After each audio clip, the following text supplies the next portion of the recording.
It's Do Time with Pastor Steph.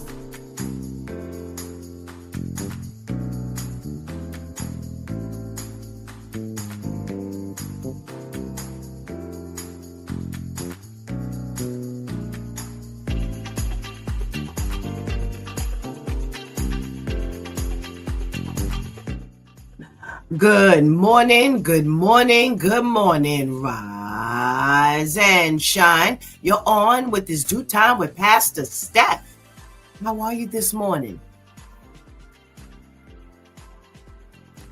That's what I like to hear. That's what I like to hear. For this is the day the Lord has made. Let us rejoice and be glad in it. So, where were you yesterday? Yesterday was Let's Talk About It Tuesday Church Folk Day. And we got to talking about some crazy stories. Road rage. And unfortunately, a 17-year-old young lady got hit with a bullet that was clearly meant for someone else. And she lost her life, but they were able to deliver her 28-week-old baby via C-section. We had the second story where there was a married couple, and because he felt that his wife, after 6 months, no longer had any common goals with him, he decided to cut her up with a tomahawk out in Hawaii. We talked about that hotel manager out in Dallas, Texas, who all he was doing was delivering a simple message to two of the employees, only to end up being beheaded with a machete by one of the employees, disgruntled. You know, this world is getting more chaotic. This world is just going amok. And we talked yesterday about, is God unfair? Is he fair? Some people would say, well, where is God with all of this stuff going on? And it just begs to remind us that we're in one fallen world. After the Adamic fall with Adam and Eve, we just been progressively getting worse. Yes, it's just terrible. It's just terrible, terrible, terrible. And, Vivian said something that was really interesting yesterday. She said, God is sad as well. Yes. Can you imagine watching your creation behave like this? When you made this world perfect. Oh, and it was very good. Yes. And now to watch it come. And we don't know if it's going to get worse because, listen, like I said yesterday, in all my 58 years, it has gotten much, much worse than it used to be. We didn't hear of these things years ago, this world being in such chaos. But, as the older people would say it, the enemy knows that his time is short. And he's taking as many down with him as possible. And we asked, how do you stay within God's protection? Because that's something that you really need to consider these days. Yes. How do you stay in God's protection? Well, accept Jesus as your personal Savior and make God the head of your life. Now, again, it does not mean that we won't have our trials and tribulations. It does not mean that we won't go through our little rough periods and things like that. But how I got over.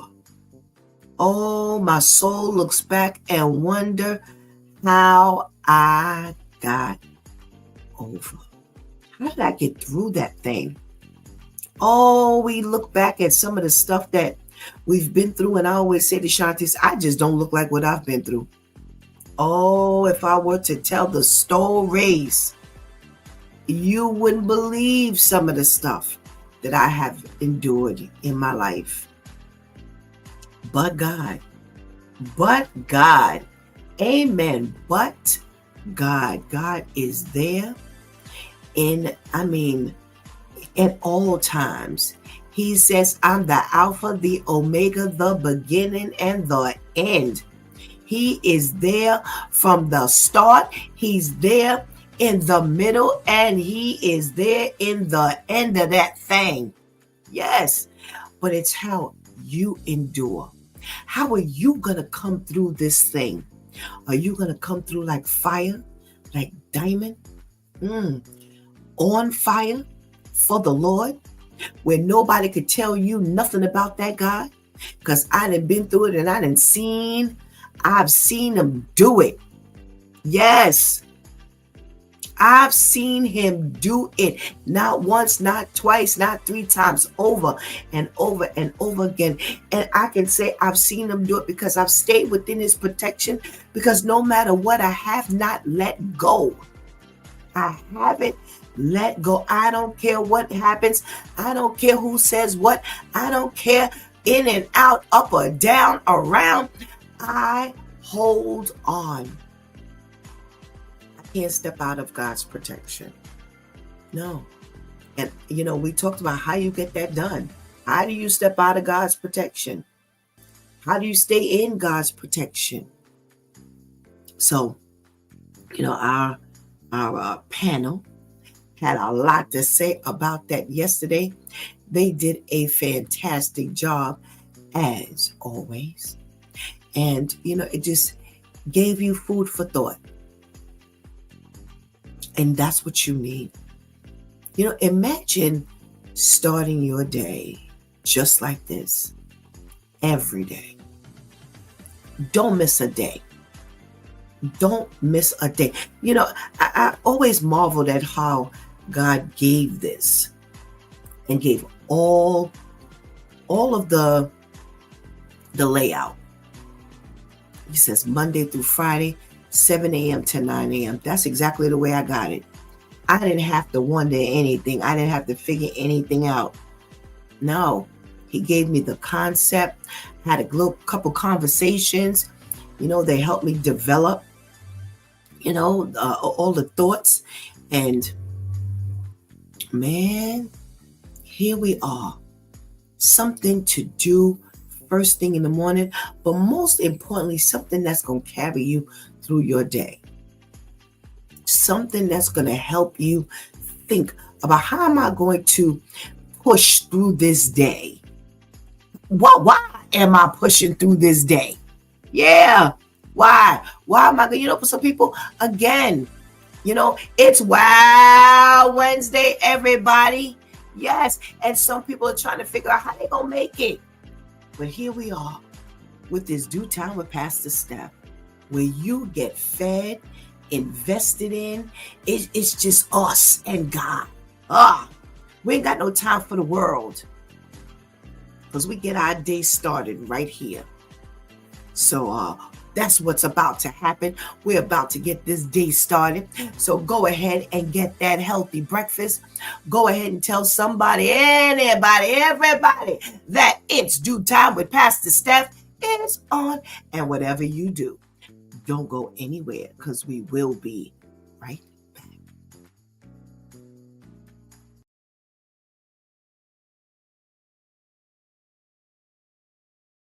Born into slavery in Crawford County, Arkansas in July 1838, Bass Reeves endured a challenging childhood. His early years were marked by forced labor and violence, but he secretly honed skills that would define his legacy: fluency in multiple Native American languages, sharpshooting, and tracking. These were talents learned while escaping bondage during the Civil War to live among Seminole and Creek nations in Indian Territory in Oklahoma. These survival skills, paired with his imposing 6 feet 2 inches frame, forged him into a frontier polymath. In 1875, Reeves made history as the first black deputy U.S. Marshals. Tasked with taming the lawless Indian Territory, Reeves became a living legend over his 32-year career. His record remains unmatched. He made 3,000 arrests of outlaws and countless warrants while covering over 75,000 square miles of rugged terrain. He famously used disguises, a beggar, farmer, or cowboy, to infiltrate gangs, once arresting 19 horse thieves in a single mission. Reeves commanded both respect and fear, but was equally renowned for his sense of fairness. Many outlaws chose to surrender without a fight, knowing he was a man who didn't tolerate foolishness. Despite countless gunfights, Reeves was never wounded, and his meticulous evidence collection ensured that he had a 100% conviction rate with no case overturned. Even more fascinating is that many historians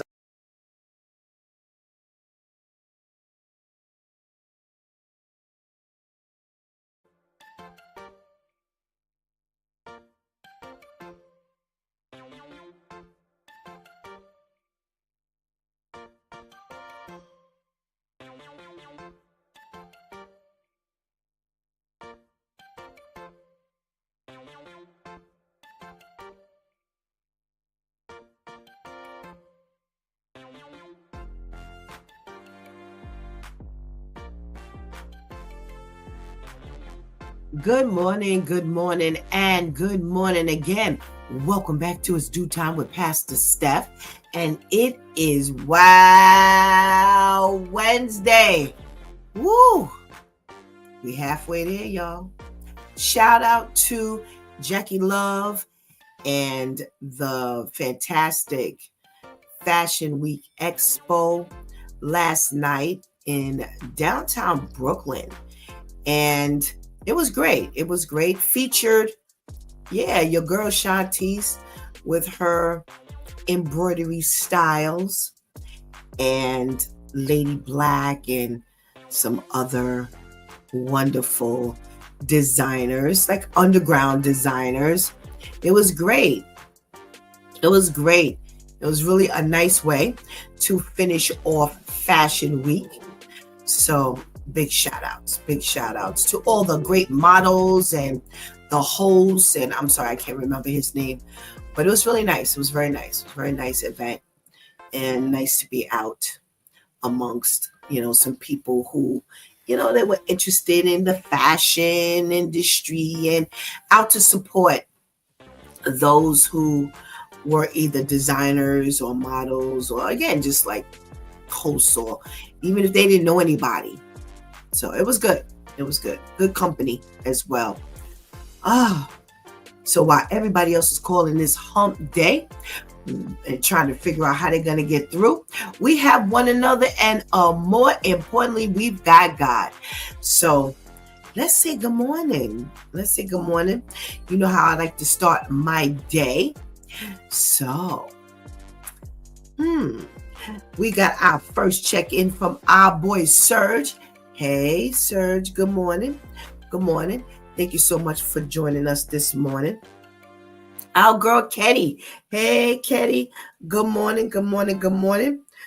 We got a shout out from our girl, Tamika. Good morning. Looking forward to speaking with you in a couple of seconds. We've got our boy, Terrence. Good morning, Your Majesty. Good morning. How's mom? Make sure you tell her I said hello. All right. Thank you for joining us this morning. We got our girl Teresa in the house. Hey, Teresa. Good morning. Thank you for joining us. Oh, we got Miss Grace checking in this morning. Nice to see you on and able to say good morning, Miss Grace. Thank you so much for joining us. Pray that you're doing well. Oh, we got our ladies in the background who always help to hold us down. Our girl Shantice. Hey, Shantice. Looking forward to talking to you in a little while. As well as our girl Anika. Hey, Anika. Good morning. Yeah, they want to say good morning to you. So you're going to have to make sure you check in early one morning so we can show you a little facey poo. All righty? All right. Well, it's a Wednesday morning, and we all know what time it is.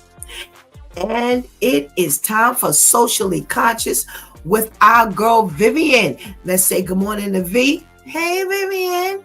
Good morning. Happy Wow Wednesday. How are you, Pastor Steph? I am well, thank you. Good morning. How are you? I'm well, thank you. Good. You know my favorite question on a Wednesday morning. What you got for us today? All right. Today on Socially Conscious, we are starting off with an update to our wow story from 2 weeks ago. If you remember, we talked about the heartbreaking case of the 1-year-old girl in the Bronx who was found unconscious with severe head injuries. Sadly, update is that little Imani Mitchell has died from those injuries after nearly a week on life support. Police say she was being cared for by her mother's boyfriend, 19-year-old Jerome Thomas, who allegedly punched her multiple times in the face and head, causing brain swelling that required emergency surgery. And unfortunately, she has succumbed to her injuries and she is no longer with us.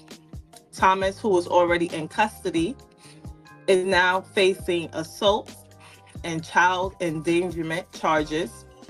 But prosecutors now plan to pursue homicide charges, of course. He's due back in court next week.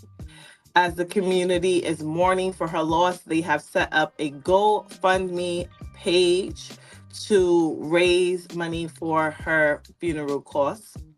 As of right now, they are saying mom, Lanisha Mitchell, is not facing any charges in relation to her daughter's death. Rather, the criminal complaint and media reports that mom was also a victim in this, so she is not facing any charges as of right now. And again, unfortunately, little Imani has passed. Next, we have New York City coming through with some good news. Reports say that New York City is putting technology directly into the hands of students yet again, with the plan to give out 350,000 brand new internet-enabled Chromebooks to students from kindergarten to 12th grade in public school. This will be a $327 million program. It will prioritize schools with outdated devices, students in temporary housing, and communities with the highest poverty rates. Each laptop will come with LTE or 5G connectivity. It's pre-configured with New York City Public Schools. Initiative is funded through cost savings from the city's deal with T-Mobile, showing a creative approach to bridging the digital divide without raising new taxes. Now, we have to give credit where credit is due, because this is all being done. This deal between New York City and T-Mobile is done thankfully by Mayor Eric Adams and Chief Technology Officer Matthew Frazier. They say back in February, they formalized an agreement naming T-Mobile as the city's primary wireless carrier for first responders and municipal staff. But it also freed up taxpayer savings by doing this deal. Those savings were then reinvested into the school system, funding the multi-million-dollar laptop initiative that equips the students with LTE and or 5G enabled Chromebooks. So thank you to him. Our little ones will be provided laptops in the coming school year, and they will be allowed to have this particular laptop until graduation. So that's pretty good. Next, we have another update. If you remember, we told you all about the plan. The executives had to make ICE have a setup in an office out in Rikers Island. Well, the update is that a judge has officially stopped that plan from going forward. Let me make sure. They're saying that the judge pointed out that the mayor was facing his own federal case and past talks with Trump's officials, and they have said this move just didn't pass the smell test.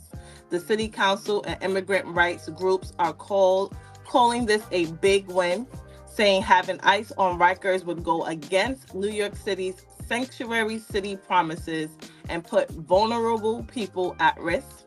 City Hall says they're going to appeal and assist the plan. The plan was only to help with criminal cases, not immigration raids.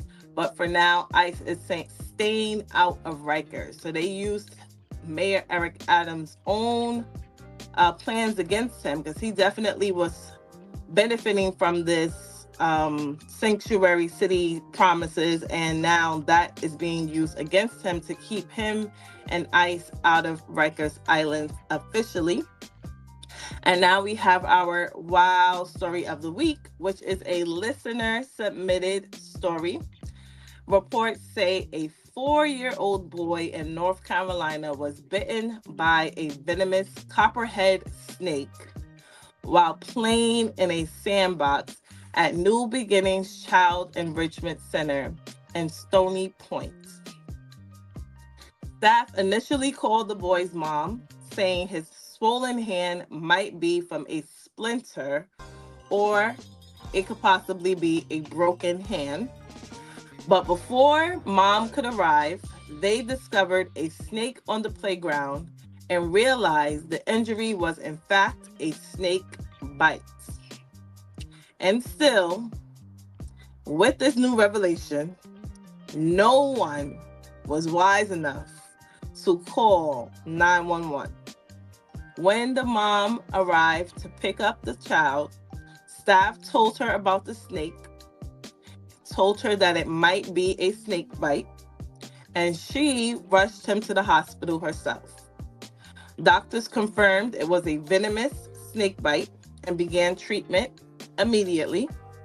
Emergency services later confirmed they never received a call from the daycare about the incident. The center put out a report saying that safety is our top priority and claims that they are working with professionals to improve outdoor safety. But so far, there has been no word of any lawsuits or criminal charges against any staff member at the facility. Wow. But this has been Vivian with Socially Conscious, giving you the news that we are following. And remember, if you have any stories that you would like to submit, please feel free to direct message me on Facebook. My username there is VivianBM. And come back every Wednesday to find out if your story has been chosen. Thank you, as always, to our loyal listeners. And thank you, Pastor Steph. Thank you, Vivian. As always, we got some situations going on, and we got to talk about them. But the great part is we have you with us all morning. Yes, ma'am. Yes. So we don't have to worry about saying, okay, Viv, we about to lose you. Yeah, we got you round the clock. So thank you so much. Where are our ladies? Let's talk to our lady Tamika and our girl Shantice. Good morning. Good morning. Happy morning. Wow Wednesday to you. How are you? Yes, I am well, thanks. How are you? Thank you. I was getting ready to say you starting to look like Pastor KL. I was fixing it. Yes, we're going to get it on like this part of his face. So thank you so much. I see we got some new check-ins. So if you're joining us now and I didn't get a chance to say good morning to you, please make sure you say good morning to us so we can give you a hearty good morning. All right, let's jump in. Let's jump in to these socially conscious stories.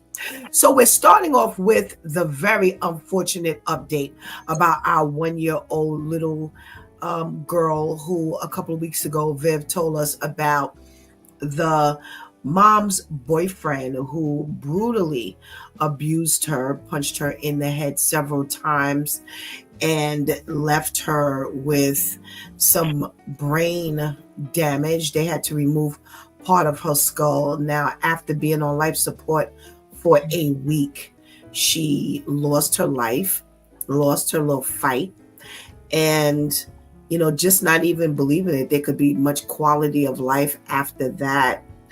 Now, he's already been charged. He was already being held, already charged with several different charges: assault, child endangerment. Now, of course, they're going to add homicide to this list of charges. But there's a new spin on this latter part of the story where, we had said, what about mom? That was our question. And now mom is believed to have been a victim as well of abuse. So therefore, there will be no charges brought against her. What say you, Lady Tamika? Well, now we finally know the truth. It's we had speculated that at one point, but then we weren't quite sure. Now it's refreshing that it's cleared. However, we often talk about these children and these men, and maybe she didn't have any other recourse. We don't know. All we can do is just pray for her healing and the loss of her child. All right. I'm sorry. Shantice. They were not confirming that she was a victim of domestic violence. They were just saying she was a victim because her daughter died in this situation. Yes. Okay. Oh, okay. Thank you. I'm sorry. I'm all twisted here. No, I heard the Okay. same. I thought it was domestic violence as well. Oh, okay. All right. Thank you for that clarity, Viv. All right. Do you have any modifications to your statement? I'm glad there was some clarity there too, because I was sitting back and I was like, oh, I guess I gotta say something else. I was like, oh man, oh shucks. Just Any modifications? Right. The fact that she lost her child, and again, you had to have known that, if he's that way around your child, we just can't take chances. There's too many different things out here. And the fact that she lost her child, yes, she's a victim because she lost her child. But then my thing is, how many times have you put your child in danger? Just, not necessarily just him, just, anybody that you might have left your child with. We have to be ever more so careful with our children. Yep. All righty. All right. We got a check in from Mr. Fred. Good morning, Mr. Fred. Thank you so much for joining us this morning. Remember, if you're just jumping on, say good morning so we know that you're out there. I don't know you're out there, so I can't say good morning to you. It's Ladies' Day. Wow. Wednesday here on This Due Time with Pastor Steph and Shantice. Yes, what's your thought with this unfortunate ending, which I don't think any of us really thought that there would be a different ending, but any new thoughts? Not necessarily new. It's sad because, you think of a little person and it's like, well, what was that little person going through, physically? What was that little person thinking about? And I know for some people, they may just chuck it up. It's like, oh, they were small. But this is still a living, breathing person that's enduring all of these blows and this pain and even the residual after the fact. Now she's rushed to the hospital. Even before being rushed into ORs, they're still having to endure that pain. And it's like, what goes through your mind? As a person, and how are you feeling right now? You sitting there knowing that you did this, and now that this baby is gone, and whether it was because the mother was negligent or not, that you now, whether he does or doesn't, but it's like you now owe to someone an explanation as to what you did to their child. Whether she was really like, okay, we'll just watch her, whatever. Or whether she really thought for whatever reason that was a good idea to leave her there. It's like, this is someone else's child. It's crazy. Vivian. It's really sad. Really sad. I was hoping that she came out of it, but again, like you said, wasn't thinking that she was going to make it. Just the fact that she was 1 year old and had to be rushed into emergency surgery. A lot of the times adults don't make it through something like that. Mhm. But hopefully this is a eye opener to not only this mother, but all mothers in general. Like, there needs to be some type of divide between your dating life and your children. I understand you want to maybe introduce to see how they would treat your child or how they would behave around your child. You might want to do that a little bit earlier than later in the relationship, but leaving your child with this person, forget the fact that he was 19 and she was in her about 25, I think 25, yeah. Forgetting that fact. Just the fact that you are dating this person that you don't really know and you felt comfortable enough to leave your child alone with him for any amount of time while you did whatever you went to do was really stupid to me. So hopefully this is a eye opener to all single mothers out there who are dating. Please put a division between your dating life and your child. Let's stop trusting these people so early on. This doesn't make any sense. You said something that was interesting. You said, you know, the introduction. Let's talk about that for a minute. The introduction of, so you now decide that you're going to date. So let's look at the schematics here. The schematics say she's 1. The baby's 1. Mom is 25. He's 19. First of all, where did you go to meet him? That Right. You hooked up with this 19-year-old. What did he say that just wowed you to the degree that he was first interesting? Let's play this out. He's interested. So you're not interested. You done said this thing. You done kicked your game. All this kind of stuff. And now I'm interested in dating you. Now it's time to introduce you to my child. Well, how long you been knowing them? That she's only 1 and it's already time to introduce him to her. So now we get this elevated where we go from introduction to you watching her. Mm-hmm. You don't know him. You just simply don't know him. So now you've left him alone. And remember, this was supposed to be this 45-minute lapse of time, whatever she went to do, that she left him alone with her little girl. And now you come back. So let's just say, for argument's sake, that when you walked out the door to run to the store, do laundry, whatever it was, run your errand, you figured he was calm enough for him to leave her with. Well, clearly you found out that he wasn't calm enough anytime he elevated to the point where he punched her in the head several times. So clearly you don't have a good mode of judgment. At what point? Let's talk here. Come on, I got people in this chat room. How early do you bring these men around your children to meet them? How early? Tamika, how early? We dating, young or old? How early? I feel differently about meeting early. This child is only 1 year old, so there isn't a whole lot of time. That you've known me.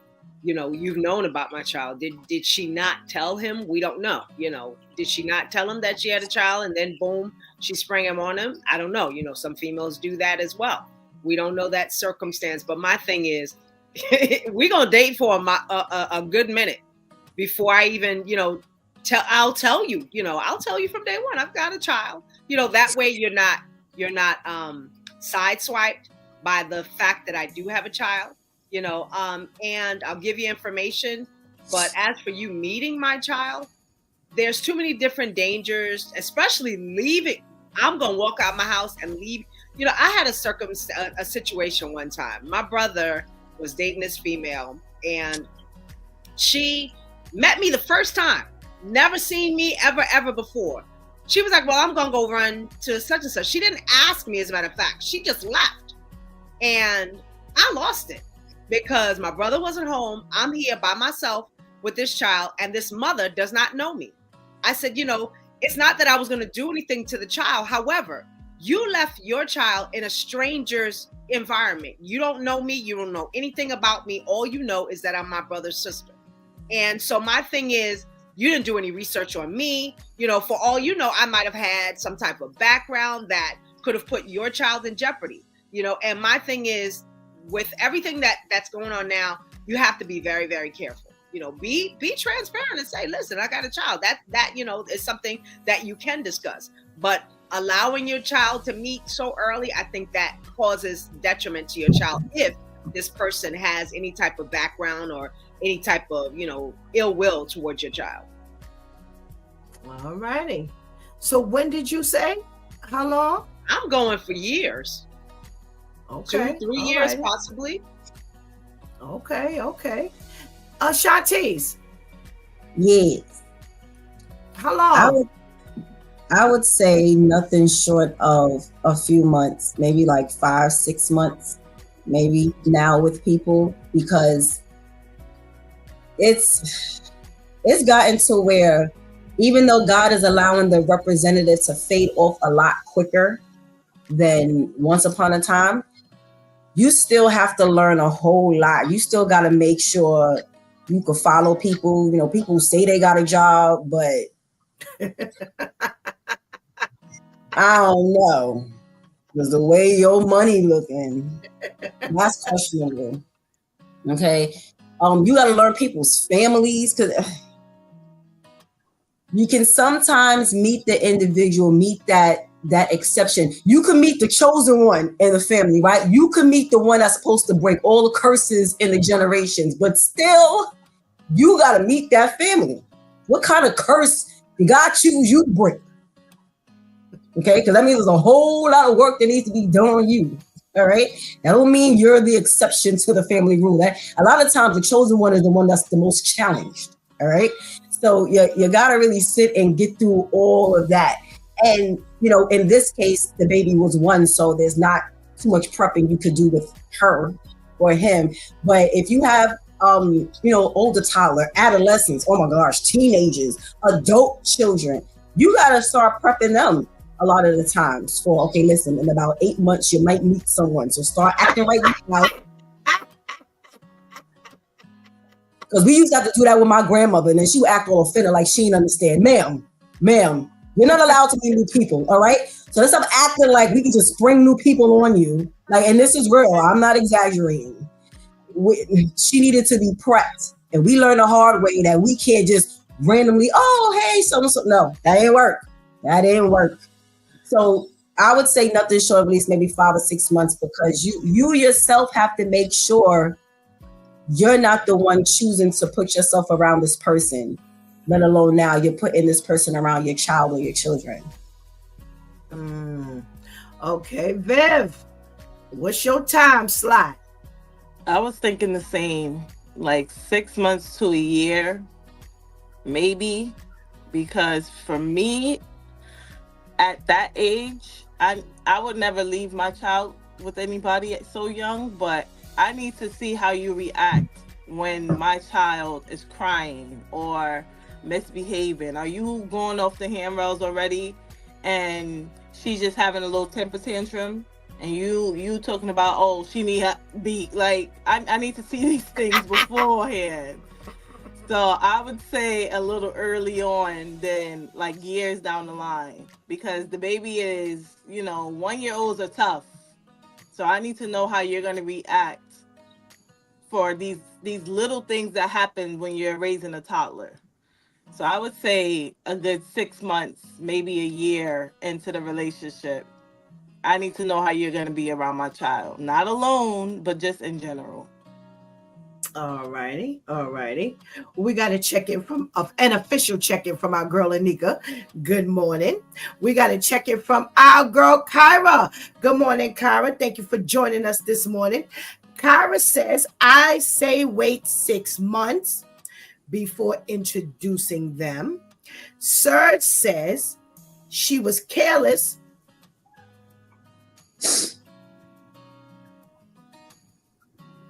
When you date, you can't bring anyone to meet your kids right away. You can't bring kids around them early because in dating phase, you trying to get to know that person. I don't believe in introducing your kids to people you are dating unless you believe that they are the one because you got to know them. Okay. So here's my thought. My thought is based on age. This to me, it gets tricky. Now, for me, it's a little, when we're talking about little people, I easily say, well into, and it seems like, 6 months, a year, time is flying by. Before you know it, it's like already this time has flown by.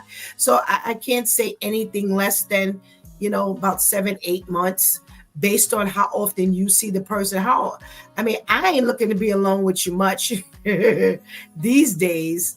Now we're talking about, bringing your kids around them. And I think it's really, I think you need to be out when you finally do meet them. I don't think you need to be at anybody's house. You don't need to be at his. You don't need to be at yours. I think y'all need to be out somewhere and, because that's a whole different dynamic as well. When I have you at my house, the kids are one way, but when we go out, kids are another way, So I think that needs to be taken into consideration as well. Definitely, there's just no leaving children with these people. That's just a simple no. And it's, this whole thing about, these single moms and, every time we hear these stories, we do these stories, it's always this emergency situation. She had to go to work and, she had to leave her with him. And it always turns out disastrous. And I never get this. I never get how this is all we hear. And I'm sure there's thousands, millions of people who are doing this. We hear about the ones that just don't work. And to me, that's enough. All we need to hear is one that doesn't work. That kind of sounds the alarm. Don't try this at home. So I think we're talking close to a year. And definitely for me, outside, not inside. And this never alone. Never alone. I'm sorry. That just is not working at all. And, I'm going to be honest, thank God my kids are grown. We didn't have this problem. We didn't have this issue. My thought was if I did anything, it was on the outside. I was always busy. I was always running. You know what I'm saying? I was always involved in things. So there wasn't a whole lot of dating for me. And even, when there was, it was just done on the outside. They didn't even know. They didn't even know that there was somebody that I was even meeting, if I went out to eat or, if we went walking or whatever have you. I'm going to bring this subject up because now we're talking, I'm going to shift the gear. We got a little bit of time, but none of my ladies are going anywhere today. So we got time today, ladies. We got time. Older children. Shanti's introduced older children. So what say you about the older kids, who are now, we know not to introduce the little people. Let me see if some children will show you if they like the person when they are around them. You're right, Kyra. Yeah, definitely. That's a definite way of seeing how well your children get along with them. That's why I say take them out. Take them out. Take them out. And don't be letting him spend no money on him either. Oh, I'll buy them ice cream. No, that's all right. We got it. No, we go to McDonald's. No, we got it. No, ain't no. See, all that introduction of I'm gonna buy you. See, that precipitates some things. No, we got money. No, thank you. No, we good. We good. We talk about older children now. Tamika, now you're dating someone, you're older. They got older kids. How soon? That's a rough one because them older children will try you. They will try that person. Listen, don't keep introducing them, and then sometimes your relationships don't work. You got Daddy Matthew, Daddy Michael, Daddy Oscar, Daddy, just different Oscar. people, Yeah. It just came to mind. But leave it to her. Be very careful. I would think that be assured that this is what you really want before you start introducing, because you got a whole lot. You don't need. I remember back in the day, you used to call them uncles whenever they were introduced. Yeah. Can I get?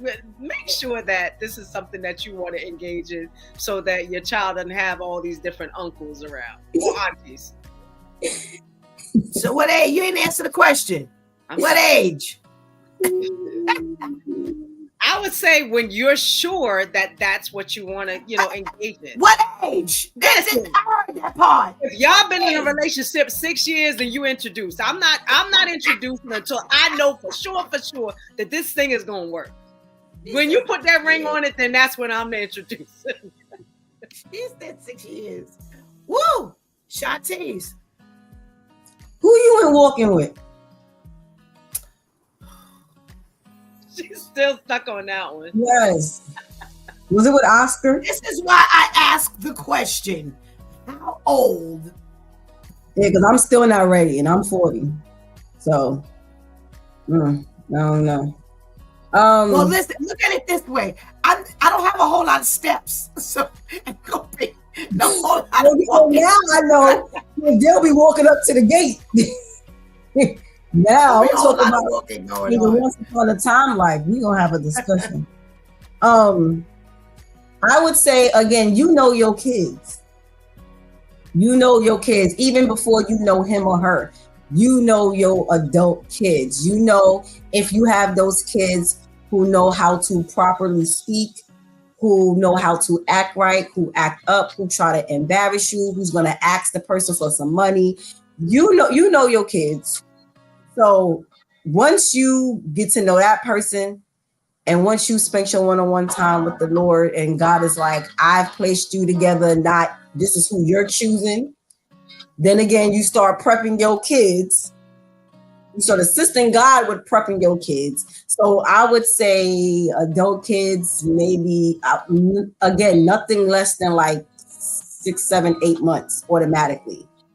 Because again, even as an adult child, you still don't want to be, oh, mommy and daddy was dating that one, or mommy and daddy went out to eat with that one, or mommy and daddy, because even though everyone is grown, it's still like, you're still the mommy. You're still the daddy. You're still teaching. I know a lot of parents would love to think after 18, I have no more responsibilities and obligations to this person, but you're still teaching. You're still showing the proper way to do things. So if you're every 2 weeks, or after 2 weeks, you talking about, oh, well, this is Mr. So-and-so. Because after you dating my mother, you're not Mr. Sir. Sorry. So now it's just all these, no. So nothing less than 6, 7, maybe 8 months automatically. It could be longer, but that's the minimum, in my opinion. Okay. Vivian, what would be the befitting age you would say, listen, okay, I'm ready to meet my mother or my father's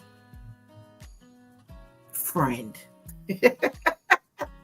Well, I would say if they're Shantice, Shawnice, or Tamasia, don't ever. I'm about to say, bring him over here. Bring him over here. Something wrong with him. As soon as he walks past the gate, they gonna see his socks is wrong, his shoes. They gonna have years on this person. So just keep him under wraps for as long as you can. But for regular people, because they ain't regular. Oh, they sure For ain't. regular kids, I would also say, like, I feel like for regular kids, I would go a little bit longer because unless you're absolutely sure that this relationship is going to last, I wouldn't keep introducing people to my older children as often. So I would say like a year, maybe 2 years, unless you're absolutely sure that this relationship is going somewhere. For older kids, I wouldn't even bother. For my parents right now, I'll meet them at the altar. Just I'm alright. I'm alright. I'm alright. It's alright. Unless you're sure for sure that you're marrying this person and I have to meet them, I'm alright. Let just keep them under wraps for as long as possible. Well, it's funny, Vivian. I had the same I said the same thought process. I was like, they would never meet him until the altar. Just here's the wedding invitation because they're just a mess. They be criticizing. Do you want the first set of Do you want the first set of critiques to come at the wedding? Just keep that. Yeah. All right. I wouldn't care. It We wouldn't would matter. hope that y'all would be on your best behavior at the wedding. Did you just say we not regular? Yeah. You got some Asia who knows that God got her. I got my own relationship with the Lord. And Shortney, she just gonna do what she gonna do. But do you want the first set of critiques to come? Yeah. And we gotta have those special kids. If you have those special kids, like Vivian said, and Tamika mentioned, don't even bother. Don't even bother. But for regular children, adult, or even adolescents and things like that, I think definitely nothing under a year. At that point, you're really seeing whether this is going to be something that is going to last. So then I think it would be safe at that point to, it's not like you're hiding anybody, but again, you got a whole bunch of dynamics going on. I'll never forget there was a guy who I was talking to. That's all we ever did. And I was telling him that I think it was Shawnice who was turning 16. And I mentioned to him that, because he was like, what are you doing or whatever. And we were just talking. And I said, well, my daughter is turning 16 and she's not the type that she would like a party. So, I'm going to rent a hotel room for her and her friends. She only had 2 friends. So her and her 2 friends. And then I'm going to take them to somebody's concert. And he had the nerve to say to me, I wouldn't spend no money like that on her. That was the last time we spoke. Wow. Yeah, it's like, well, no, who are you? You asked me, and I'm just I wasn't asking your permission. But this is another reason why this dating thing is real sensitive, because I don't know what made you think you could tell me what to do with my kids. Like, yo, you don't even know my kids. He said, I wouldn't spend that kind of money, on no. He said, because hotels are expensive, and then you taking them to a concert. What's that, like $100 a ticket at least? So now that's you and her and 2 friends. That's like $500. Then you take them out to eat. You're broke. I'm like, yo, no, we don't do that. No. That was the last day we spoke. So, there's a huge dynamic. It's not just your kids. So this is what we're talking about from the beginning. So think about with little people. They got thoughts in their head. He just verbalized what he thought and what he felt. How many of them are actually thinking this stuff? And then when you turn your back, stuff is actually going on. You know what I'm saying? So this is some real interesting dynamic we got going on. But as we have said, whether it was this panel, whether it was the men, and the women, please just stop leaving your children with these men, period. Take your children with you, or take them to a family member who you trust. But this dating and leaving my children with you has not worked well. And like I said, we don't need to hear, well, there's thousands of people who leave their children with these men and nothing happened. All we need is one. This one little girl lost her life because of a bad judgment call. And that's not the only one. We've talked about the one who snapped the child's spine. We talked about the father who suffocated the 3 children. The one who threw the baby in the river. It's just nonstop. So please don't let it be you before you realize that you can't. We got to check in from our Deacon Diallo. Good morning, Deacon Diallo. Thank you for joining us. We're doing well over here. Thank you. And we trust that you're doing well also. All right. So our next story, New York City. We got the children getting some Chromebooks. 5G. An initiative by our mayor, Eric Adams. As Viv said, we got to give credit where credit is due. He's responsible for this initiative. He, someone else, and T-Mobile have decided that, they are working toward T-Mobile being the number one in the city. And the kickback went to our schools. So, we talk negatively consistently, but now these children from K to 12 will be able to get these Chromebooks and keep them until graduation. Now, these Chromebooks are going to those who are in poverty areas, those who are temporary housing, and, those who pretty much won't be able to get them on their own. Shantice, what's your thought? 350,000 students. Amen. That's a great way to utilize the city's money. These devices will definitely assist in aiding in their schoolwork, their homework, all the things that they need to do. A lot of the families who can't afford to provide these type of devices and equipment to their children on their own. So as long as they take care of them, then they could keep them. So they're either going to keep them over the summer, or are they handing them in and that's a good retrieving question. them? They said that they keep them up until graduation, so I wouldn't see them taking them for the summer and then redistributing them. Yeah. Okay. Well, if they trust that the families will take care of it over the summer when they're not in session, and then when school starts back, then they have these devices again, then that's definitely a plus for a lot. And it will definitely help to aid in, just helping to keep the kids' minds kind of going a little during the summertime. I know my niece mentioned something to me the other night, something like along the lines of, she was asking me like how the summer school works. I was like, girl, you don't want to know, but let me tell you so you can stay far away from it. And she's thinking like it was like camp. And I'm like, girl, it must be beautiful in your world. I was like, no. Summer school, like you see what you do fall, winter, and spring school. That's what you do in summer school. There's no fun. There are no trips. No. And she was like, oh.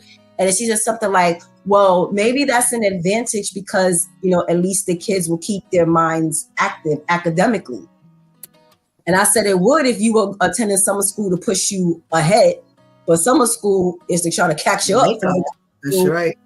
Winter and spring school. But if they're allowing them to keep these devices during those 2 summer months, and maybe like once a week or once every 2 weeks, they would, give them something to kind of help prepare them for the upcoming school year, then that would be amazing. Not to just have those devices at home to just play Roblox or whatever on, unless a lot of times they block those things, right? On those school devices. Yeah, they block those. Okay. Yes, they do. Yeah, so just keeping it to where they can, have it and trust them with it. That's amazing. But definitely a huge 2 thumbs up for a great way to spend the city's money. Amen. All righty. Check in from our Pastor KL. Good morning. Thank you for joining us, Pastor KL. Vivian, this is how the mayor has spent the dollars. I don't know, because my first thought is, do kindergarteners really need Chromebooks for one? I think that they could have started that at a higher grade. And my second thought is, what about the libraries? Because I know we've covered how the libraries, public libraries, are struggling right now to even keep the doors open. So now if you're equipping K through 12 with their personalized Chromebooks, that definitely makes no use for public libraries. So I think that money could have went there in order to encourage these kids to go to public libraries, use their computers and things like that, because having it at your disposal, these kids are not going to take care of them, for one, especially K through, let's say, maybe 5th grade. They're not going to really take care of these Chromebooks like that. And now, again, you're just making it even harder for public libraries to be in use. If I could just take my Chromebook home and do my research there, they ain't gonna even know what a public library is. Library is, that's right. That's right. I think that they should have put maybe a portion or maybe all of that money into the public libraries and encouraging kids, hey, if you need to do some research, there's always the public library. I mean, I definitely see how you want to make sure that the kids are equipped, but it's unfortunate. It's unfortunate. I remember spending a lot of time in the public libraries, and now it's just going to be a thing of the past. Okay. Good thought. Tamika. That was one of the first things that I thought about, was the library. You know, you do have some youth that do go to your public library. I've seen them. And a lot of times there's not a time restriction on who can use a computer at a certain time. And sometimes, a lot of times, what ends up happening is you have a lot of adults in there. So when the children are trying to get there to utilize the computers, you know, because there's not a time frame, you know, and you got adults trying to do resumes and things like that, you know, the child is just sitting there waiting. You know, I think on the other hand, it is a benefit. But my fear is two things that, you know, I've watched children when they come home, first thing they do is drop their bag. I mean, it doesn't have a place, a rhyme, or reason. And I have had a computer drop, and, you know, you got cracks. I'm thinking of cracked screens and all of the different things, you know, because you have it at home, you got a bowl of cereal, you got your computer up, you know, so I'm just, all of the different dangers. That's number one. Number two, my concern is, you know, I know that they have firewalls, but I also know that our children are crafty, you know, and they can find ways to get access to certain things that they shouldn't be able to get access to as well. You know, make sure that we have the proper firewalls so that they're not exposed to things that they shouldn't be exposed to. My third thing is this one of those things that Mayor Adams is doing now to get more recognition prior to the voting? Like, why didn't you do that before? Our children, our areas have always been underserved. Now is the time that you decide to do it. So, like, is this your last ditch? You holding on to a string. You tweet teetle toddle. So now is your time that you try to, you know, get your name up in lights.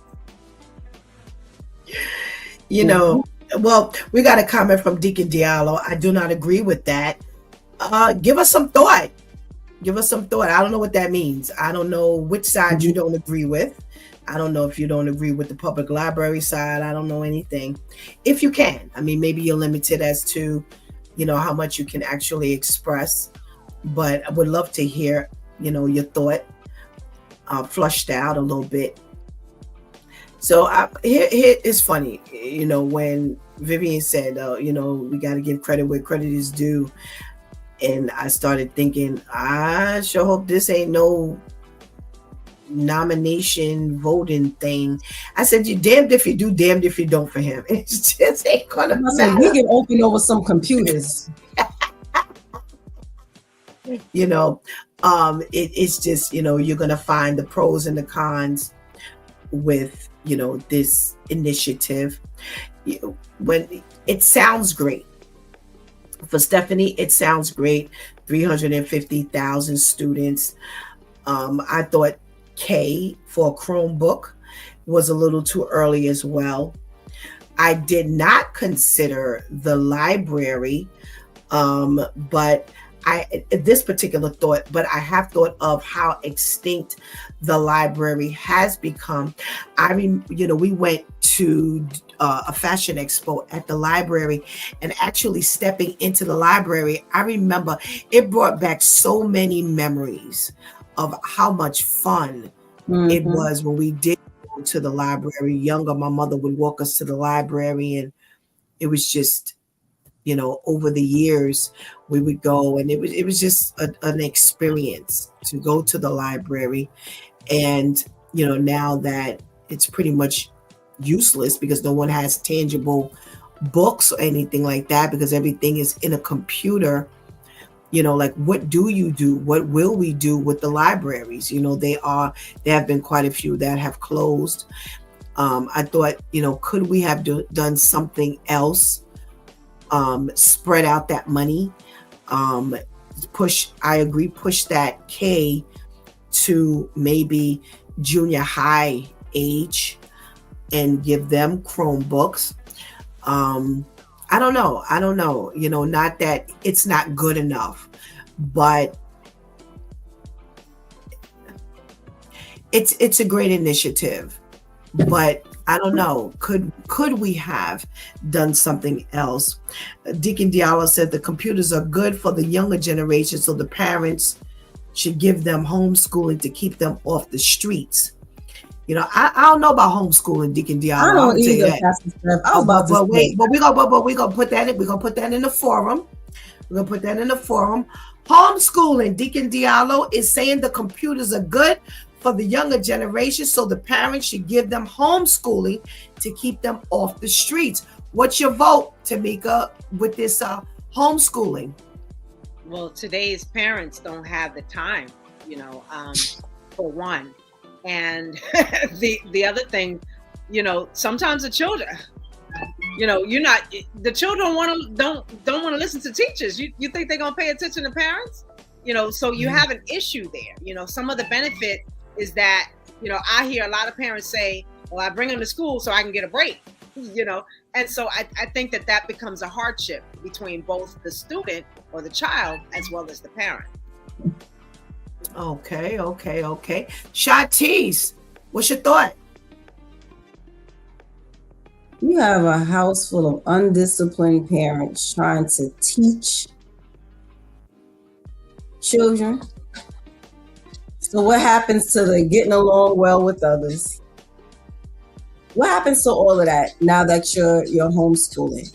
There's so much that could be changed within the school system now, that if parents took 1/3 of the time to go up to these schools and speak their grievances, their concerns, ask their questions, and stay on top of it, the schools would be a much better place. But no parents are really taking the time to do that. But you're going to push homeschooling. Do you know how much more effort and time it takes to homeschool? But you wouldn't want to go up to the schools right now to speak on the things that they're implementing to your children without your consent. This, that, and it. Like, I don't understand how that even makes sense. And anytime I hear of a parent saying that, I understand the concerns, but it's like, have you really gotten down to the nitty gritty? How much that will now take from what you want to do? How you now have to go to school. Everyone who knows does not have the ability to teach. We could both know math. That don't mean I know how to teach math. We can both know English. That doesn't mean I know how to teach English. Do you even know how to help your children with their homework? So now you want to take it upon yourself to more than likely teach your child the way you want to teach them. But don't they still have to pass the test that's administered from the state in order to be considered, to the point where they've gotten to a certain point? You can't administer your own tests so that they can now be deemed, in whatever grade or So you still have to follow some type of protocol. I don't know, stuff like that just doesn't make. I understand the concern from some of the parents, but I don't see how that would really work. All right. Viv, coming from a teacher, homeschooling, how does that sound? Give the kids the computers, and now that will equip parents to homeschool their children. How does that sound? Coming from a teacher, that sounds great. Keep your kids at home. Yes, that sounds amazing. But no, I don't think that parents are, especially when you're getting to those ages where they're now expected to take those tests to make sure that they know the material in order to pass. I wouldn't put that on the parents. And I agree that it's just a little weird for a child to be at home all the time. When they come out into the real world, they don't know how to socialize. They don't really understand the social norms. They don't get bullying because they haven't experienced it.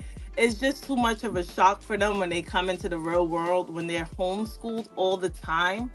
I did think when Shantice was talking about the Chromebooks and summer, having the teachers maybe once a week or twice a week give the kids something to do during the summer.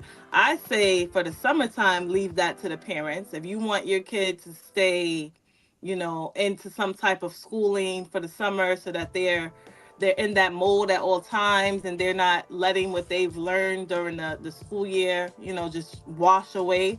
Leave that to the parents. You give them some homework or something to do during the summer if they don't have summer school or summer camp or some type of activity that will keep them in that school mind frame. But to homeschool throughout the entire school year, nah, I'm not with that. I don't agree with that. Pastor Okay. Steph, didn't we have Yes. a parent that was trying to teach a child how to tell The time? time. Yes. Time wrong? So now you're trying to figure out why your child is coming to school talking about the medulla oblongata and doesn't know anything because mom and dad taught him wrong. No, not only that, no. The parent was so ignorant to where she kept arguing with the child. Because the child didn't just say that was wrong. The child said that's wrong because Mrs. So-and-so taught us this is the way you do it. And Right. she was just so ignorant, arguing and wrong. So again, how are you teaching? You're not even humble enough. Because even I remember being in elementary school and there were those few times our teacher would have to say, hold on real quick. In the middle of her teaching, went to one of her colleagues, came back and said, okay, I just had to make sure I was teaching this right. Listen, humility at its finest, okay? Because they're still learning. When we were in school, teachers were still in school. Again, because they may have already known this, but they also had to learn how to teach it. So if I'm sitting here arguing with you, talking about, no, Mrs. So, and then she kept saying, Mrs. So don't know what she's doing. Miss, but you're telling the time wrong. But you're telling this baby that the teacher doesn't know what she's doing, and the baby is telling you the time, and that's why it will never work. And it's true. The child was showing the teacher. She didn't just say, well, the teacher said that. She said, well, she said when the hand is between the this and the this is that, this is how. And she was like, and then had the nerve to get on social media to prove the child and the teacher wrong. So when I read this, the computers are good for the younger generation. So the parents should give them homeschooling to keep them off the streets. I think those are two different dynamics personally. Because see, here's where my brain goes. My brain says, well, you got the kids in the house all day homeschooling. They ain't gonna wait for you to hit the streets. Bye. After a certain time, they're gonna be telling you and begging you to leave the house. So that the two different dynamics, keeping you off the streets, sending you to school, for me, are two different entities. Unfortunately, I think we've worked our way into the inability to homeschool. I think these parents are not disciplined enough.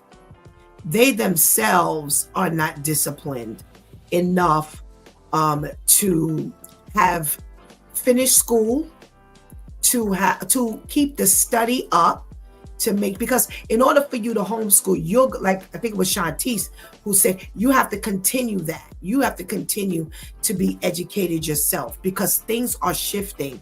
And a lot of these parents are coming from, they couldn't wait to get out of school themselves. So therefore, now they don't have the tools it's going to take to homeschool the way, maybe back, maybe other countries, or, back in the day, or older people could homeschool. It's just the dynamic is much different now. It's this is not years ago where, the parents are different. And when we first started talking about the homeschooling, the first thing I thought of was the mom who could not tell time. And digital time is the way to go now. Here the teachers were teaching analog time telling, which I thought was great. I was like, wow, they're teaching analog time. And yet mom couldn't tell analog time. And I'll tell you why. Because mom was not taught analog time. Mom was taught digital time. So that made her, incapable of teaching that. And I think that's where you're going to run into a lot of this problem. They, not only that, I'm going to tell you something. I remember when we were going to school, we were learning short division. We were learning short division. And when we would take the homework to our parents, they knew how to do it. They'd come up with the same answer, but they just do it the long division way. We were being shown short division. Here's the problem. School is not teaching problem solving in some cases. What they're teaching, they're not teaching how to get to the answer. They're teaching strategy, problem solving. So in other words, I've had teachers tell me, let the children write out their paragraph. Don't correct grammar. Don't correct spelling, because they just wanted the children to flush out their thought. For me, I'm not sending my kid back to you with a whole bunch of misspelled words. Grammar is all twisted so that you can get the thought flushed out. To me, we need to be teaching dual. Teach them how to spell, how to use the proper grammar, and how to flush out their thoughts. So even the strategy in school is not the same as the way it was when we were going to school. So now you're saying, okay, homeschooling would be great. But I think the pandemic taught us a lot. The parents kept talking about how they were getting cabin fever. How in the world do we now, if the parents can't handle being in the house with the kids, how are we now relying on them to now teach the children, feed them, spend quality time with them other than that? Because see, once you teach a child, you don't want nothing else to do with them. Go sit in front of the Chromebook, the computer, the phone, the TV, go outside, you done. So I think it's a wonderful idea if we had more ability to homeschool. But these parents, they're not ready. They are not ready by a long shot. So, I think the computers, in all honesty, my brain cannot comprehend what we should have done with the money. I think it could have been done a little differently, but he's already put money into after school, so we can't say put money there. So I don't know. I don't know. I don't know where else we could go with that, where it could be a better suggestion. But that's all, that's as far as I can personally go. Sir says homeschooling will be beneficial if the parents go and get the correct curriculum to learn and teach the kids. Absolutely. We got Anika. A lot of parents can't even teach penmanship, much less them trying to homeschool. Okay. Search says the reason for the flush out words is to help them to slow down and think before you write it on paper, but also remember what you want to put on paper. You're right, Serge. You're right. That was the whole purpose of the flushing out. But now you got a whole bunch of thought, but the rest is a mess. So I think we need to teach dually. But yeah, so that's a tricky one. That's a tricky one. We have our next socially conscious item. Whoa, so remember ICE was planning on camping out on Rikers Island so that they could, find another home. So they could find a home and handle some business. This was in the height of the deportation initiative. And, they took it to court, and the judge has officially said no go. It didn't think it was going to, he said, what did he say? He didn't pass the, wait, I can't make it bigger. Didn't pass the wait, Vivian, what was the terminology that was used? Didn't pass the what test? The smell test. Yes, thank you. Didn't pass the smell test, and it would put vulnerable people at risk. ICE is saying no, that hey, it would have benefited because they weren't going to do this immigration thing, and they think that it worked against Mayor Adams because he was in his own trouble. Vivian, good or bad? The judge said no. I think it's good. I think it's good because I just don't trust ICE in general, but just the government in large. Like, I just don't trust them.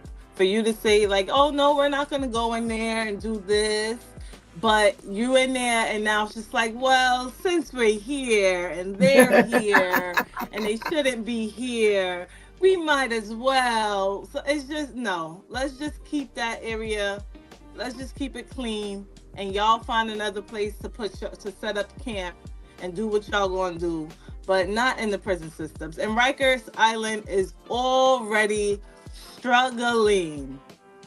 So we don't need to add anything else to that because they need to get it together with what they already struggling with. We don't need to add any more chaos into that mix. So I think it's a good thing that the judge said, no, we're not doing that. Okay. Tamika, good or bad? The judge says, I'm glad the judge said, I mean, look at the travesty that has already been created. Families stripped away from one another, children separated from parents. They're going into schools, churches. Oh, well, what's next? Why don't we try the prisons? And then my concern is what we talked about before. Like, you're just grabbing people and, just trying to, inflate your numbers. I'm at a point where I don't trust anything anymore. I walk with my ID everywhere, because at any moment, anybody can be taken. And if you're going into the prisons, unfortunately, that's an area where a whole lot of people don't care, except for those people who are family of people who are incarcerated. So for you to grab a face, a body, I just don't trust that you're doing. And again, there's so much damage that has already been done. And now at this point, you would add more to other families. Okay. Shantice, Yes. good or bad? The judge says no way. That is amazing. Because I agree with everything that was just said and that we spoke on when Vivian first brought this to our attention. It's just it's already a whole lot going on over there without you now trying to implement something else. Now you're trying to put a whole new division over there. And it would just be a whole lot of, and then I think about the concept. So you have Rikers Island, where people who are deserving to incarceration are there, right? Then you got ICE, who are just sweeping up people who are not supposed to be here legally because they weren't born here. So now you're mixing the two. How long did y'all really think that would be able to stay separated? 5 minutes before somehow someone who was picked up from ICE is in the same cell with someone who's wanted for triple murder. And it's just like, then that'll be a whole thing. Then there'll be socially conscious news about someone who got picked up from ICE was found hanging in a cell. And when after they went and did the research, they found out they were with so-and-so, and so-and-so was wanted for triple homicide. Well, it's just because they are so careless was the main reason why when it was first brought to our attention, we was like, that ain't gonna work. That's not gonna make any sense, not only with them, but even think about the COs and the ICE agents. I just see a whole lot of friction there. You trying to flex because we already here. You trying to flex because we allowed to be here or we want to be here. And now it's just all of this mess. Meanwhile, now ain't nobody paying attention to the inmates because the ones who's supposed to be paying attention to them are too busy for it's just too much. It's just too much. Like, leave everything isolated. It's given the integration of the schools, the way they're doing the schools now. So you just putting everybody together. Like, why? Leave that separate. If you don't have anywhere for them to go, maybe you should reconsider what you're doing. So I'm happy the judge ruled no way. Okay. Serge says, if they're going to remove and deport them to correct locations, then do your job. However, they don't do things properly. Absolutely. And that was our concern when we heard the suggestion.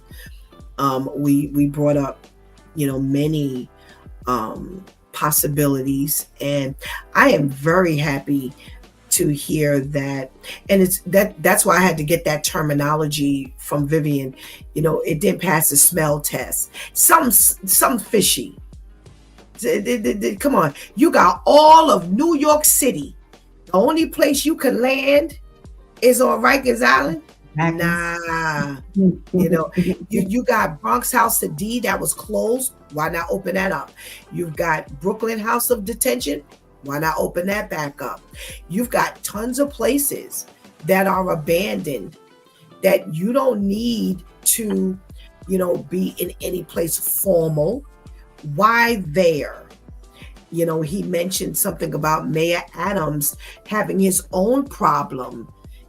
And now y'all over there, nah, something doesn't smell right. And I'm so glad that terminology was used because something was fishy. We thought it when we heard it, like, why there? Like all of you have said, I thought the same thing, Viv, with, okay, well, we here now, just so happened. Well, while we here, we might as well just stretch out, y'all ain't using that space over there. So why not keep you off the premises altogether this way? No fuss, no muss. No accidents happen when you're not on the premises to begin with. And I'm so glad that there was a judge who was wise enough to say, hey, something does not seem right here. We've got our last and our wow story, another negligent set of individuals. So a 4-year-old was, I guess, at daycare and or nursery school or preschool or wherever, and in the, sandbox, there lied a copperhead venomous snake. When he was bitten, they thought it was this or that. No one called 911 when they found out that it could have been a snake bite, and told the parent that that's what it could have been. And she rushed the child to the doctor, where the child got treated, and they confirmed that no one had called them about the possibility that this child could have been bitten by something deadly. And now there has been no lawsuits named or any criminal charges or liability placed. And the question is, did they do their due diligence? Tamika, did the school do their due diligence? Not at all. They they more than dropped the ball. I mean, they just, my thing is okay, so you speculated that it might have been an injury. Then you find out that it actually was a snake bite. You didn't do your due diligence by having this child taken to a hospital. You didn't tell the mother exactly what was going on, and taking the child to the hospital without that information could jeopardize the child's life. Suppose while the mother was getting there that the child died. We don't know how long it takes to affect somebody's body. What may affect me may, take a lot shorter time for this child. So Absolutely. they could have been charged with homicide, not just the fact that the child's life was jeopardized, and we also know that mothers talk. If something happened to my child, I'm telling all the mothers involved, and so now I wouldn't be surprised if a lawsuit does come, because it would only be right. You didn't do your job at all. All righty. Shantice, did the school do their due diligence? No. And who still has these sandboxes? What schools still have these sandboxes and these children are being allowed to play in them? I was watching Lean on Me the other day. That movie came out in what? 89, 88, 80 something. And when they went to go get Joe Clark from the was it the elementary school he was being the principal at, to go back to Eastside High to fix it up, he mentioned showing Dr. Napier the sandbox. It is now 20 of the 25. Who is still putting their child and these kids in sandboxes?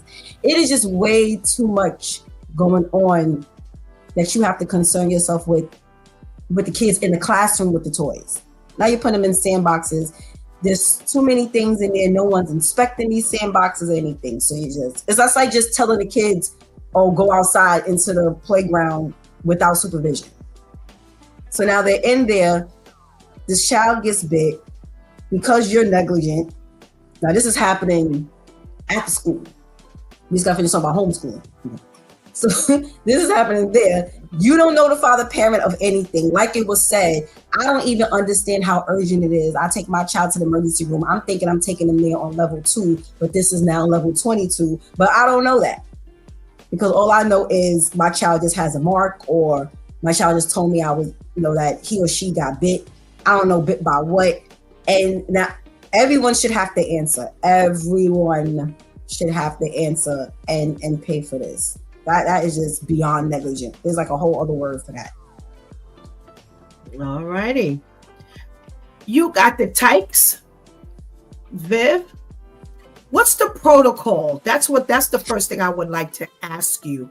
What's the protocol? Well, first off, they're supposed to go outside before they take the kids outside and inspect the area of any dangers. So they should have themselves been moving that sand around, making sure something didn't fall in there, something's not in there that will then harm the child. So had they done that, they would have found that snake before it was able to bite the child.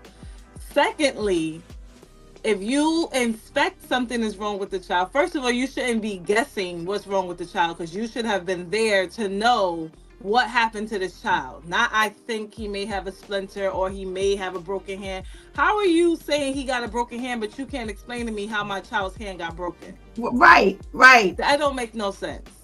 Thirdly, once they went out there and found that snake and even thought that this child could have been bitten by that snake, they should have called 911. Whether the child's parent was on her way or not, right, call her back and let her know you can pick up your child at the emergency room, because we suspect that he may have been bitten by a snake that we just found in our playground. You don't wait till the child's parent get there to then inform her, well, actually, we found the snake and he may have been bitten. That's insane. So they should have definitely called 911 and had the mother meet the child at the hospital.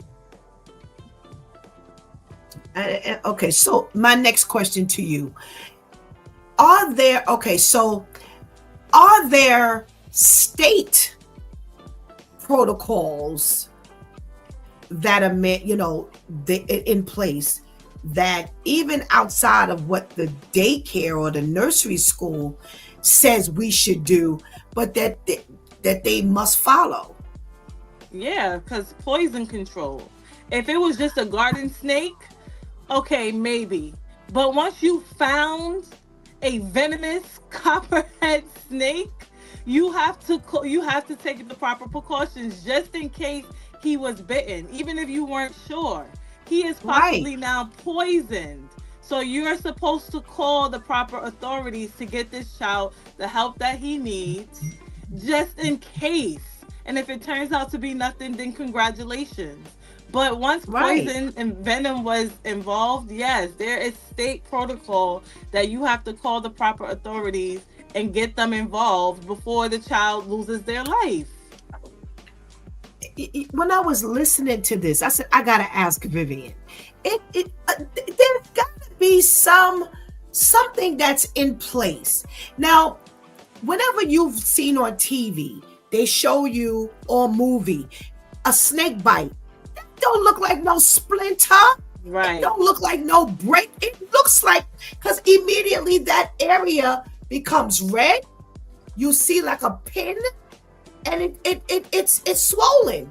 So on a child, like Tamika said, an adult gets bitten, it's one thing. A child gets bitten, it's completely something separate. So I can't even imagine with an untrained eye, Right. you just assuming that this is a splinter. Now, if a splinter made that child's arm look like that, or a break, either one of those should have not been a 911 phone call. So a child has a broken arm and you're sitting with the child in the daycare or the nursery school with a broken arm. So with the arm just being held there until mom arrives. Number two, if a splinter made that child's arm look like that, 911. Because now this is something, the wood could be infected, Right. where now it would infect the child's arm. So forget the snake altogether. Even at stage 1, it's alarming to know that even that did not get the attention that it needed. Now we go to the issue of a snake. Now you don't know whether there's no garden snake versus a copperhead, venomous, this or that, or what's the one? What's the really the boa constrictor? Or no, understand? You ain't been to no snake school, so you don't have the ability Snake to school. seriously. It's like you don't have the ability to now judge this here. Here's the problem for me. Anything from the word go, 911 should have been called. You all standing around looking at this thing, they should have been shut down, in my opinion. Shut down. If from director to the most recent hire could not figure out that this needed more attention than it got, shut y'all down. You wouldn't even be open by 5 o'clock that day. They need to be shut down. This is scary as all get out. And this, we all know, when you've been bitten by a snake, seconds matter. Shock that they could go to be paralyzed. We've never heard of a venomous snake bite that ends well. Right. Sometimes they even say you got to go get the same snake, the venom from that same snake to now cure it's horrible to think that this is what y'all did. Nothing. And now I don't believe that now that there's no nothing, no lawsuits, that's only temporary. Right. It's only She's temporary. smart. Yeah, that is not going to stay there. We got some comments. Wow. Serge said those teachers should be arrested for negligence. I agree with you, Serge. And all the teachers who know about the incident was present. That's right. Yes, Pastor, it would be 2 red dots on the hand, and they should know the area animals if they live in that area or city. Right. Pastor KL says we had a store temporarily closed for an infestation of copperhead snakes. Wow. So even if, so going back to even Serge's comment where you should know the area, even if the area wasn't, somebody could have had the snake and the snake got loose. These people are walking around. I saw a guy walking around. I went to the doctor and he's walking around with a snake around his arm, just walking. We don't, these people have these, Pastor KL talks all the time about the fact that he had those rare, animals. He had a monkey, a snake, or this or that. On his arm, though? I'm not saying he took it out the house, but what I'm saying is people have them. It doesn't necessarily mean your area, can be in danger of them, as though you out in, Arizona somewhere. It just could be someone had it and it got loose, but the fact that they did nothing is very, very scary, and they need to be arrested, like Serge said, and that place needs to be shut down, and she should never be allowed. I don't care if she had 500 years of training, because common sense, which we know is not common, that's right, Tamika, just your plain old thinking should have been better than that. So bye. You don't need. So can you imagine if she was at home and it happened to a kid? There ain't no alarm. The kid would have been dead. It would have been dead. So there's supposed to be a phrase called mandate reporter. If you're a mandated reporter for a home issue, why weren't you a mandated reporter for a school issue? Like, you don't look like the negligent one if it happens at home. I'll report that, but it happened here due to my negligence. I'm not reporting that. But you had an entire staff. Mandated reporting is just like abuse. It's not like an incident like this. Got it. Yeah, but an entire staff. That's the scary part. Right. An entire staff. No one.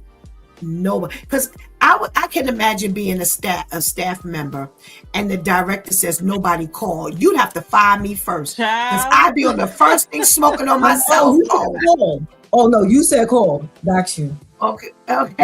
911, fire me later, baby. Because we're going to take care of this matter right here. So, again, they were all negligent, and unfortunately this is who, these are the people who have our children, in their hands, and unfortunately we've seen that parents are not doing a much better job. Ladies, it's been fantastic. Thank you so much for your contribution into today's conversation. I'm so excited. I had everybody today relaxed and able to talk. Have a wonderful, wonderful day. Thank you. You too. Have a good day. Thank you. Whew. Let's talk about responsibility. Responsibility is huge. We always say that common sense is not very common. Common sense is not something that people, have automatically. Some people don't use common sense. Some people say, you got book smarts and you got common sense, and leave me with the common sense. I don't need the book smarts. Just leave me with the common sense. I'll take that. Responsibility. When I look at today's list of items that Vivian brought for her socially conscious segment, we talked about the 1-year-old whose child was beat to death. That's the only way you could say it, because of the negligence of assuming that the individual that she was leaving this child with was okay. Okay, we've got the New York City students who are the babies to the high schoolers, graduates will be getting the Chromebooks, a wonderful initiative. But are we responsible more, or are we responsible for doing more? Let me put it like that. Okay, we have the Rikers Island partnered with ICE. It was the judge's responsibility, now that it was in his hands, to determine whether ICE should be on the same grounds as Rikers Island, which we know has not fallen under, little scrutiny, in the past 100 years. It's always trouble. And we know ICE brings its own problems because they have an agenda, especially now. Their agenda from before has been heightened.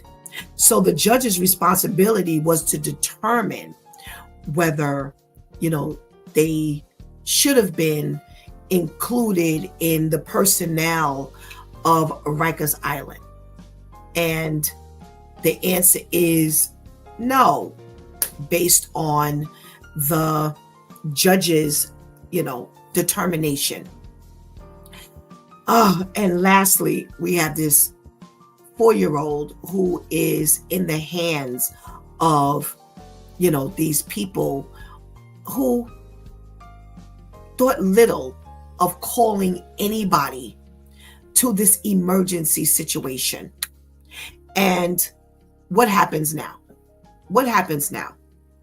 What happens now when you are so negligent that you don't do your due diligence? Now you have a child whose life is at risk.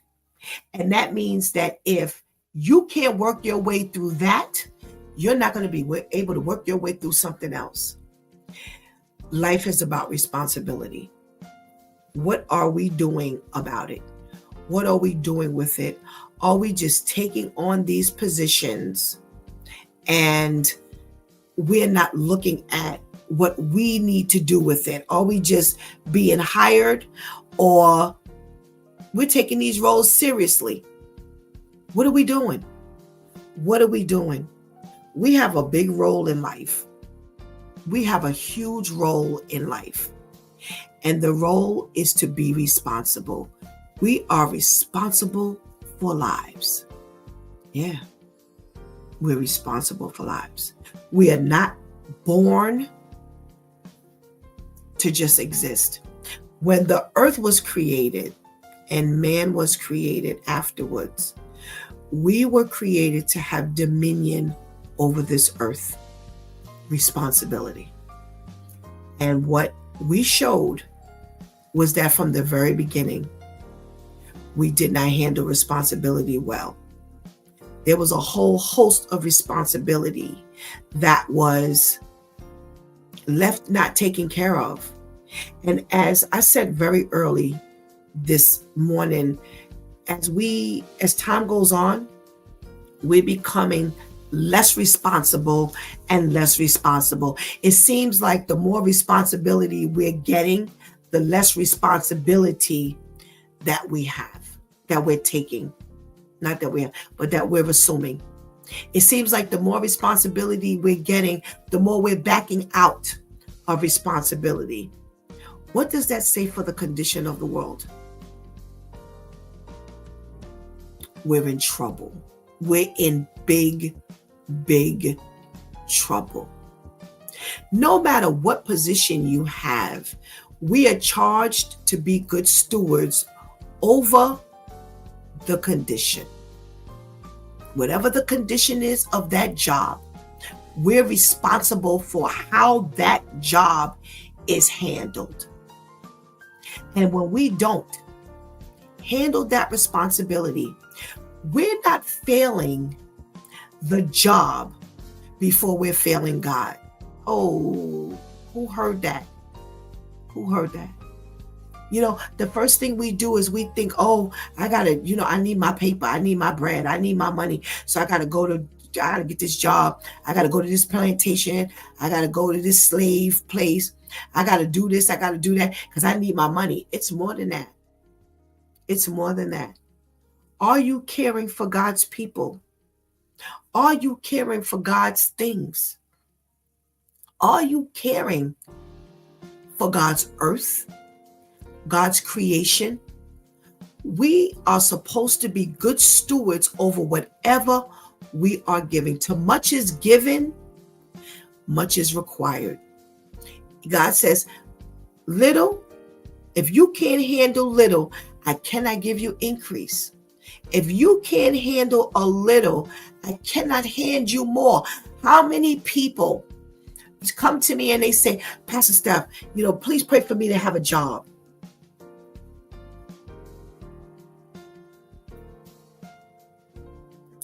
You see my face?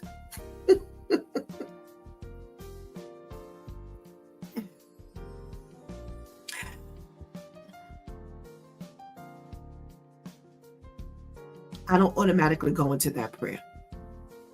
Because see, I need to know why you ain't got a job.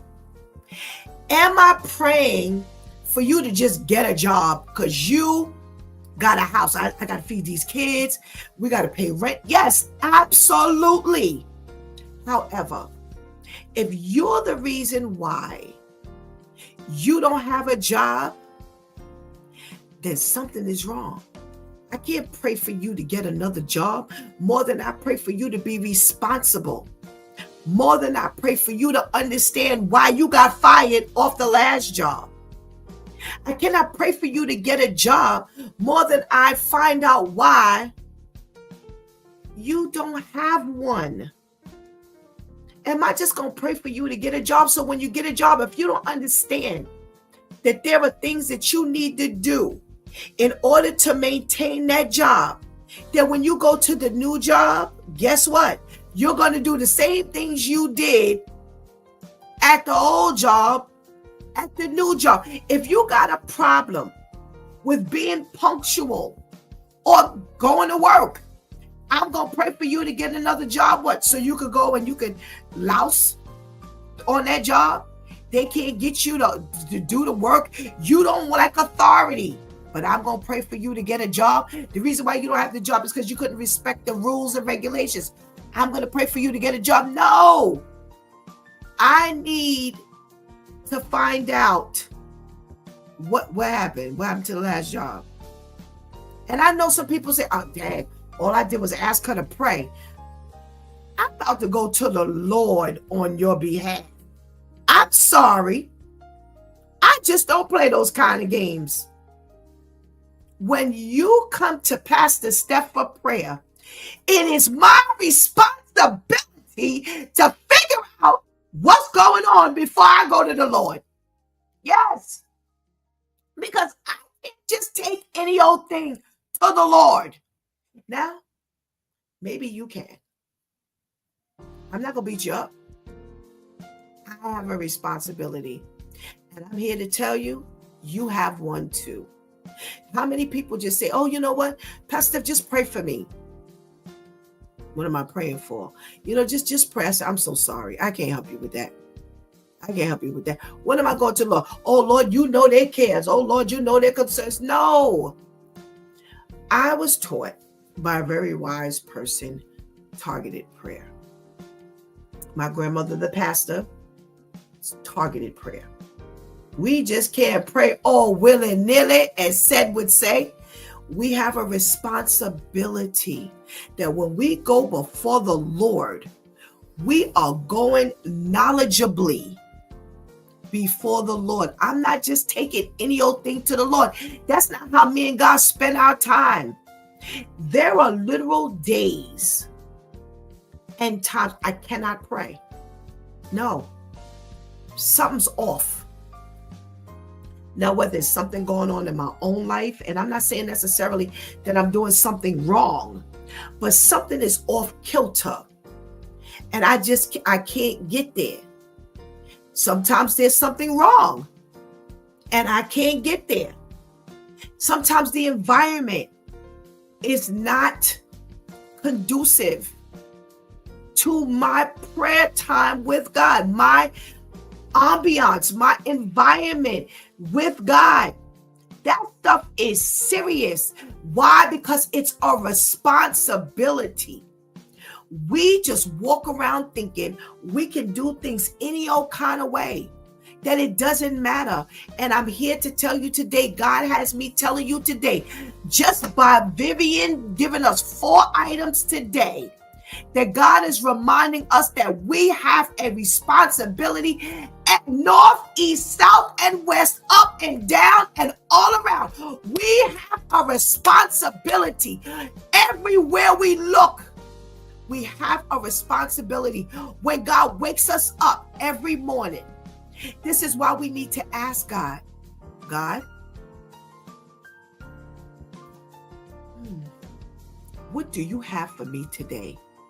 Because everything that I have on my mind that I want to do, that may not be for me today. You may want me to pay attention to so-and-so today. You may want me to hear so-and-so today. You may want me to call so-and-so today. You may want me to go to so-and-so today. Sometimes I just don't want to do anything. My brain is so caked up, but I can't stay there. I got to ask God for the strength to help me do the things that He has deemed me responsible. Let's get this together. Let's understand that we are to be good stewards over everything. And it's all over the Word of God. And like I said, it was in the creative process. When God created man, He says, have dominion. I need you to be over this. Now, what are we going to do with it? What have we been doing with it? What have we been doing? You know, I say to the congregation all the time, everything you're doing now and everything you've done is building what you're going to do. Everything you've done, God will use. He's been crafting what you're doing, what you've done for what you will do. This is all in preparation for what He wants you to do, for what you will do later as He spares your life.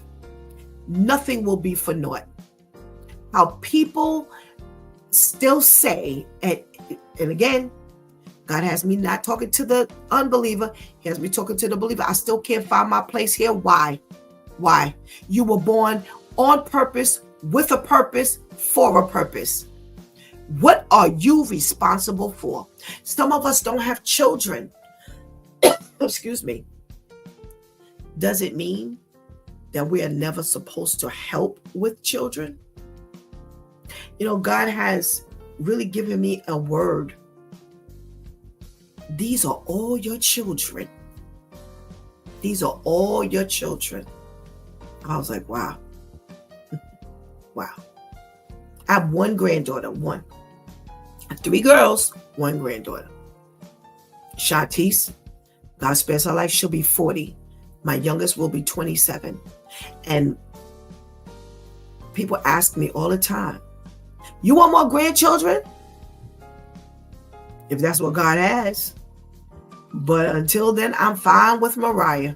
The one that we didn't think, the one that I didn't think would have the child, she's the one with the child. And I said to Shantice, I said, watch God. Watch God. Look at the 3 of you. Watch God. You and Tamasia have come to God on your own. On your own. All 3 of you were raised the same. All 3 of you got the same of everything. All 3 of you were introduced to God. I've maintained God in front of all of you. But she's the one in the middle has not accepted God. But look what He's doing with her daughter. How do we know that God is not going to use Mariah for Shawnice's life? Responsibility. Oh, whoa. From birth, Mariah was born with a responsibility, not even realizing what that would be. And it sounds crazy. It sounds crazy. Oh, he gonna put that on her? She doesn't know it, but he's grooming her because we don't know what she will do for her mother. We don't know if God's going to use, God has to do something in everybody's life. He says, before I shut it down, everybody will have had an opportunity to be introduced to me. Everybody, every single person will be introduced to me. Guess what? Some of us need a little bit more than others. And he's given her that little bit more. I don't know if the other two will ever have children. If God gives, he gives. But that's their life. That would ultimately be their responsibility. How we end up with the responsibility of grandchildren and all these kind of things, because our children had the kids and they didn't ran off and they doing whatever they want to do. Boy, oh boy, oh boy. Sometimes I say to myself, is it because there was something we missed? Whoa, when we were raising the children. Sometimes no. Sometimes yes. So we don't know what our responsibilities are. But that's why we have to stay before the Lord. Let's make it happen. Let's show God that you wake me up for a reason. And I understand that I'm here for a reason. I may not see what today's reason is, but I understand my reason. And I'm not going to stop. If I'm at that point that I'm a believer and I say that you have my life in your hands and I don't know why, I'm here. I don't know my purpose. I'm not going to leave your feet until you give it to me and I understand it. Because listen, God is not a God of confusion. There is nowhere in the world he's going to give you a life and not show you what your life is made for. What kind of God would that be? Wouldn't that be a God of confusion? A God of disorder? God gets no glory out of your life while you walk around in circles trying to figure out how to get it done. There's nowhere in the world. Nowhere in the world. That's not the God that has created this world and created you. It's not the God that's created me. And some people say, well, that you could say that, Pastor Steph, because you understand. No, that's because I have made sure I dialogue with God. And anytime there is something presented to me and it is unclear, I don't stop until God makes it crystal clear. Crystal clear. I'm back. I don't know yet. I'm getting it. I'm getting it, God, but it ain't got here yet. That's what happens when we prioritize differently and we don't talk to God the way we need to. We're not listening for him. He's dealing with you, especially if you don't know. Because a lot of us should know, but we don't. And that's because our connection with God is off. So come on. Understand that we have a responsibility. Everything we spoke about today said responsibility, taking ownership. Let's get this together, because other than that, we're useless. And I'll go back to the story of the parable of the talents. The one who did nothing with it, that's your life. Oh, that's your life. What are you doing with it? If you're not doing anything with it, what can God do with you? What will God do with you? Will he leave you and take what you got and pass it off to someone else? So that sounds so mean. Go read your word.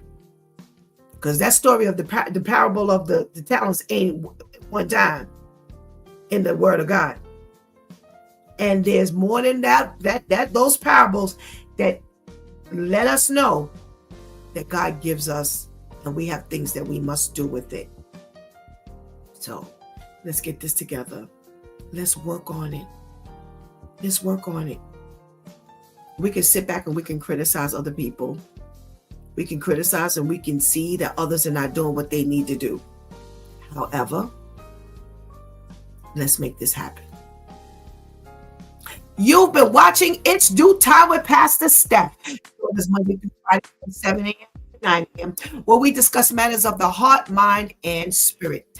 As you go through your day, be sure to set your mind on things that are above, not on things that are on the earth. They will only serve as a distraction. Remember, prayer changes things.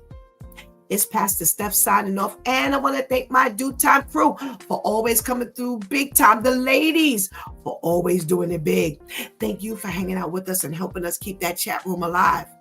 Please, please don't miss this opportunity to give Christ your life right now. Please do not miss this opportunity to strengthen that relationship with the Lord right now, because later is not promised to any of us. Until tomorrow, God spares, where it's Therapeutic Thursday. And don't forget, tomorrow evening, God spares at 7:30 right here on the Closer Walk Christian Media Network. We got My 2 Cents. We will be reviewing Unstoppable with Jennifer Lopez, The Fire Inside with Ryan Destiny. You got time to still watch it and come and chat with us tomorrow. Brother Ainsley, Shantice, and myself, make sure you're there. Until then, I love you.